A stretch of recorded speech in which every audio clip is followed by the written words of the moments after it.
Hey everybody, Aaron Cowan, Sage Dynamics, and this is the Modlite PLH Modular Weapon Light.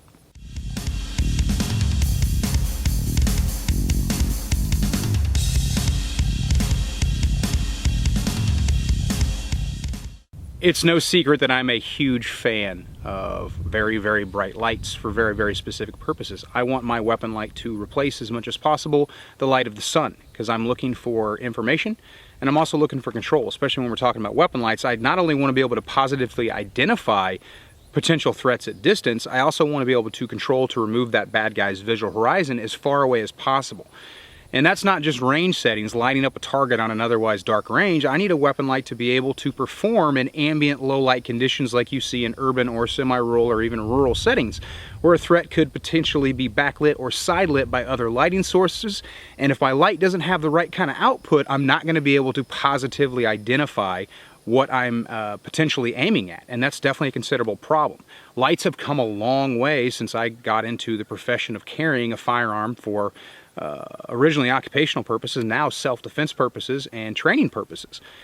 We're definitely getting closer to what I would consider to be what kind of light we need to be able to put out there. And now the only thing really holding us back is battery technology. Another thing that was holding us back a little bit was there wasn't a lot of competition in the market to really push the envelope as far as output, runtime, and quality was concerned. Modlite is a newer company, but the guys behind the company are not new to trying to put out a weapon light that's going to hopefully answer all my prayers.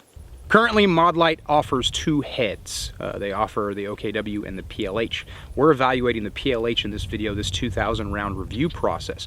They do kind of, by design, limit themselves to mounting purposes. You can use them as a handheld, which we'll get into, but their primary design based on body design was to be mounted in key mod on a rifle or a weapon that has the ability to accept a weapon mount of light. Mounting them on a handgun would be a little problematic. I guess you could do it if you really tried really hard and believed in yourself. Your holster options would be non-existent. But for all intents and purposes, especially for the review process, we're mounting them on rifles. The PLH is more of a general purpose light, which for me made the review process a little quicker to get this out there, to get a lot of time on it so I could give you a good 2,000 round evaluation and opinion on the light's overall performance. As far as footprint goes, you'll notice it is very similar in footprint and diameter to the Surefire, the Scout light line. And that's somewhat intentional because it shares a lot of the mounts that are available for the Surefire system. So you're going to have a lot of different modularity options as far as mounting purposes, offset, 12 o'clock, 3 o'clock, 6 o'clock, 9 o'clock, whatever a Surefire is going to mount to, the Modlite bodies will also mount to. It also uses Modlite, or I should say Surefire rear caps and Surefire pressure switches and rear clickies. So as far as switch options, you're not limited to a manufacturer specific switch that could potentially, after some time on the market, start to experience a wide degree of failures. Anyway, they also offer two body sizes for two different battery outputs, 18650 and 18350. The question some people may be asking is, why rechargeable? The Modlite weapon lights are rechargeable only for a very, very good reason. If you try to make it modular, such as dual fuel, or you only power your light off of CR123s, you limit your maximum output, maximum Candela, based on how many batteries you're willing to put in the body. This weapon light, if you were to try to power it by 123s, it would probably be a 9, maybe a 12 volt system based on the power needs of the light. When you throw a rechargeable battery in there, and especially like an 18650, you can get an hour and change worth of runtime out of it with a similar footprint that you'd see from a 6 volt system, which is what we're primarily used to. You don't see a lot of 9 or 12 volt weapon lights anymore because they take up a whole lot of real estate, especially on shorter guns. So the days of the 123 are over. With the Modlite, the PLH head, as well as their other head that's available, I can run a full-size body or a smaller body with the 18350 battery, which does cut my runtime down to 30 or 40 minutes, but it frees up a whole lot of space on shorter rifles. If I'm using a submachine gun or a PCC or even, you know, a 10 or a 12 or a 9-inch AR, I can free up a lot of hand space that I might otherwise lose, or I might have to move the light to a less than ideal position in order to gain that space. This isn't a really big departure from offerings that, like, say, Surefire already had. Again, not a comparison review, but I feel like I should mention them because that's going to be what most people are comparing it to, whether I want them to or not. They had the Scout and the Scout Mini. Very similar footprint. In fact, This is the smaller body that I'm showing you here, but I also used it on the larger body, which takes the larger battery. If I wanted to use a Surefire head, I can use that as well. So I could get on their website and buy 2 of these bodies, one head, and the other body I could use for whatever Surefire head, or I should say, whatever head I wanted to use. So if I wanted to use the Surefire head from the DF model, I could throw it on here, and it's going to run off that smaller battery just like a Mini Scout would. Performance on the PLH is quoted as 1500 lumens at 29,000 Candela. Lumens is a great number, and it has become the number that everybody quotes when they're talking about how well their light performs. However, it's just part of the equation. I need Candela in order to get reach, that light intensity at a point, that throw, that distance.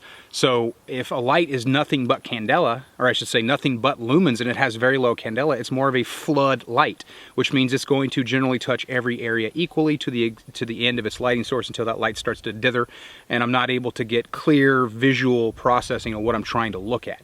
So for weapon light purposes, I've got to have that Candela in order to throw the light a reasonable distance in order to identify what I'm actually aiming at to make sure I can shoot it or not. There's a lot of weapon lights out there that allow you to shoot steel, known steel plate, quarter size, IDPA, whatever you're shooting at it, 50, 100, 150, maybe even 200 meters off of a general output, say a 6-volt system. That doesn't mean I can PID at those distances. And it also doesn't mean I can PID at those distances if I start introducing more realistic ambient lighting like you'd find outside of a range at night. Because it's going to come up on the questions, I'm just going to go ahead and say it here. If you're trying to compare this directly to the Surefire, and I'm not, I mean, it's not a comparison video, it's a review specifically of this light, but I'll go ahead and bring it up. The Surefire, the newest model of the Scout, the DF system, running off a rechargeable battery, has 1500 lumens, but it's only got 12,800 Candela, which means it has less than half the Candela of the PLH. Is that significant?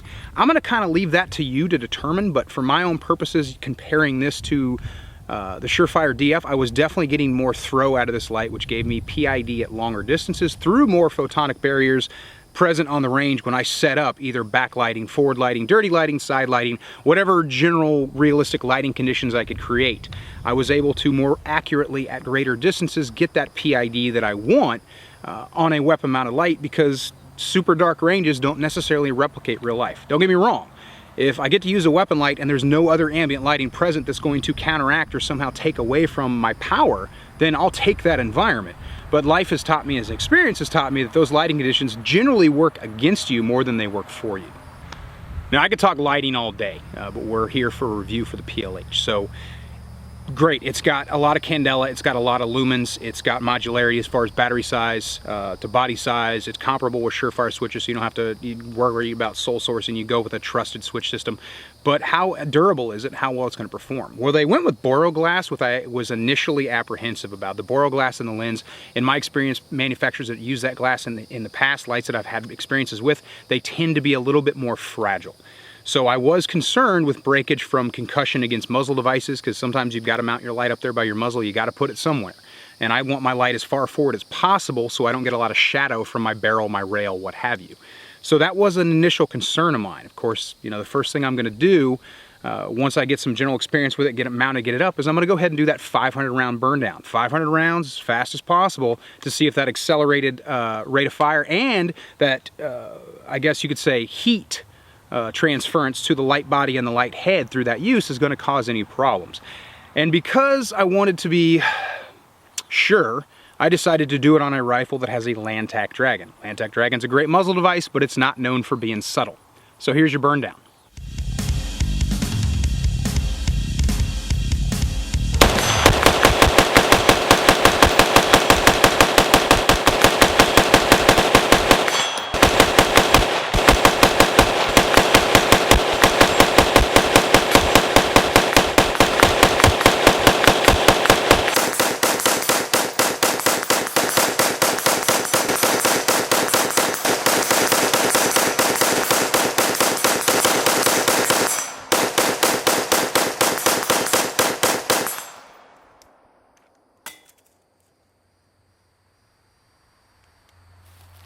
500 rounds, no failure. Aside from baking some carbon onto the lens surface, no issues, which cleaned up really well. I didn't want to use any kind of preventative measure on the lens throughout the review process to see if that boral glass would take any pitting, discolorization or anything like that, which I'll get to towards the end of the review. So that 500 round burn down, no problems whatsoever. I then went about just doing my normal low light training and or practice to see if I identified any issues with PLH. In zero lighting conditions, very, very little ambient lighting other than what nature provides, I was getting PID reliably 50, 75, sometimes 100 meters, again, depending on the ambient lighting.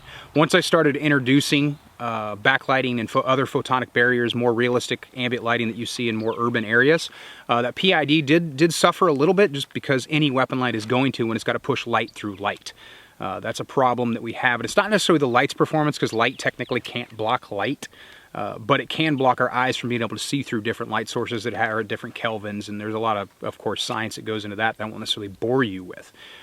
But I did not experience any significant problems. In fact, the light's performance from a general purpose light was pleasantly surprising. I expected it to do well based on the quoted numbers, both lumens and Candela, but I was pleased to find that I never really got aggravated with the amount of light that the PLH was putting out. I didn't necessarily have to do any significant repositionings during drills or scenarios that I was running under low light in order to be able to PID what I was trying to shoot at. Another offering from Modlite for the PLH head is a 5000K head. It's a kind of a warmer temperature. The cooler temperatures, the brighter the 5600 range lights, which is what a lot of people use, right there in that higher ultra whites, true bright range, more of a natural white light. Those lights give you a lot of clarity, a lot of detail. They do push really, really far, but the warmer 5000K lights do tend to deal with those photonic barriers, backlighting, side lighting, light pollution a little bit better. So it's definitely an option, as you can see here. The problem with cameras, of course, is you're not getting the fine detail, or you don't see how true color to the human eye. Cameras are just really imperfect for that. But if you're familiar and you're a little bit more geeky about your light science, you've got two temperature light ranges that you can get with the PLH, so it gives you a different option depending on what your light's going to be used for. Now, what about durability? I have standardized a lot of my testing for weapon-specific stuff to include drop testing, because rifle lights are going to get knocked around, the rifle may fall over, you may hit it on a door frame, any number of things.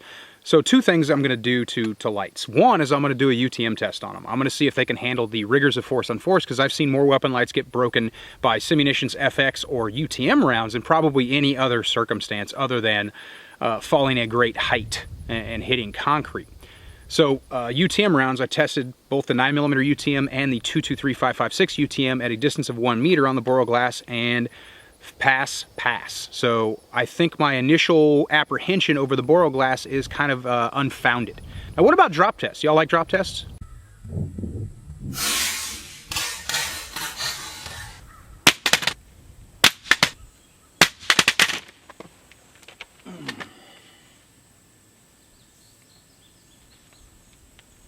So we did 4 shoulder height drops throughout the testing process, and the light is good to go. A little worse for wear as far as cosmetics are concerned, but the finish is actually really resilient. I was actually surprised it was as little damaged as it was from the drop process, but the light maintained, well, it still worked. The body maintained, glass didn't break, I didn't have any deformation. So as far as durability is concerned for this 2,000 round initial review, I'm very pleased with not only the durability, but the overall performance.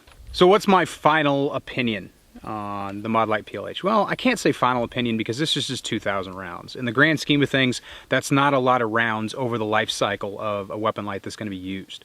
However, initial impressions for that 2,000 round purpose, especially the rigors that I put it through, it went through 2,000 rounds. A lot of that was select fire, and it's hanging out next to a war comp, but it was also hanging out next to a Lantac Dragon. I moved it around on a few different rifles for a few different purposes. Light still works. Battery life on the 18350, 18650, depending on which size body you go with, because you can use either.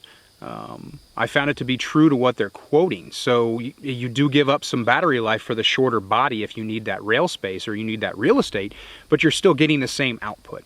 It is rechargeable dedicated. You can't use 123s in these.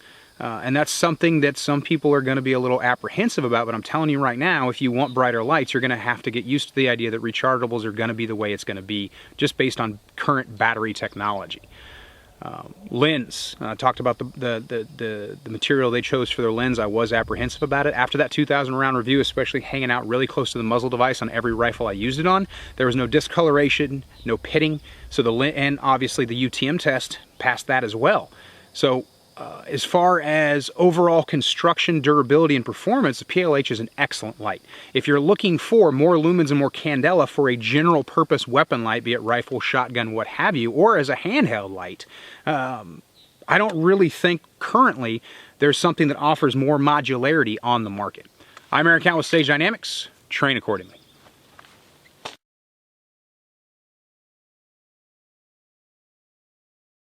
You know, the saddest thing about it is I don't think the young kids are going to get the shirt. They're like, who's Omar? Why is he coming? What's that about? Y'all need to watch The Wire.